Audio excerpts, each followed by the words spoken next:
National level के अंदर में चीफ इलेक्शन कमिश्नर आते हैं, जिसमें 2 इलेक्शन कमिश्नर्स होते हैं।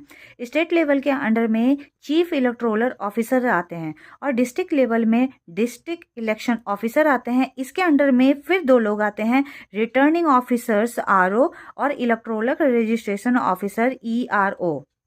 नेक्स्ट टॉपिक है मैनेजिंग द इलेक्टोरल प्रोसेस। किस तरह से पूरे प्रोसेस है, क्योंकि आप देख सकते हैं कि अबाउट 980 मिलियन वोटर्स हैं हमारे कंट्री में, जिसमें से 543 पार्लियामेंट्री कॉन्स्टिट्यूएंसीज है, यानी इतनी सीटों पे वोट देना है। ओवर 1 मिलियन पोलिंग स्टेशन, यानी कि जहाँ पे लोग जाकर के वोट देंगे वो स्टेशन सेट करना है। तो ये सारा काम किसका है?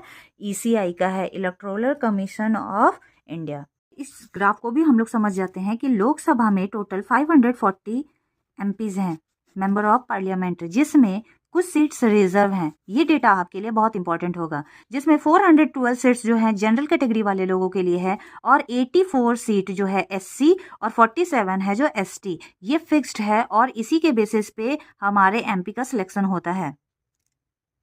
अब इस पिक्चर के माध्यम से समझेंगे कि process of voting for the Lok Sabha and state assembly किस तरह से पूरा प्रोसेस होता है। तो फर्स्ट है पोलिंग ऑफिसर्स क्या करते हैं, जो check names on the voter list and ID proof. जब हम लोग वोटिंग देने जाते हैं तो वो वोटर्स का नेम और आईडी प्रूफ चेक करते हैं। देन उनके फिंगर में एक टिक का निशान लगा दिया जाता है, ये जैसे देख रहे हैं आप, और यहाँ पे कलर लगा दिया जाता है। देन आफ्टर पोलिंग ऑफिसर उस चिट पे टिक करते हैं और उसमें आपका चेक करते हैं फिंगर कि आपने वोट दे दिया है।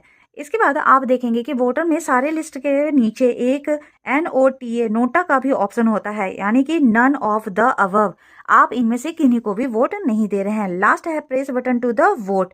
अब आप ईवीएम मशीन में जाकर के प्रेस बटन दबाएंगे। ये पिक्चर आप देख सकते हैं, इस तरह से ईवीएम मशीन होता है और ये सारे बटन के बगल में हर कैंडिडेट का नाम होता है, उनका सिंबल होता है, पार्टी का नाम लिखा रहता है। आपको इनमें से जो भी पसंद है आप यहाँ पे इस तरह से प्रेस करके आप अपना वोट दे सकते हैं। ईवीएम मशीन यानी कि इलेक्ट्रॉनिक वोटिंग मशीन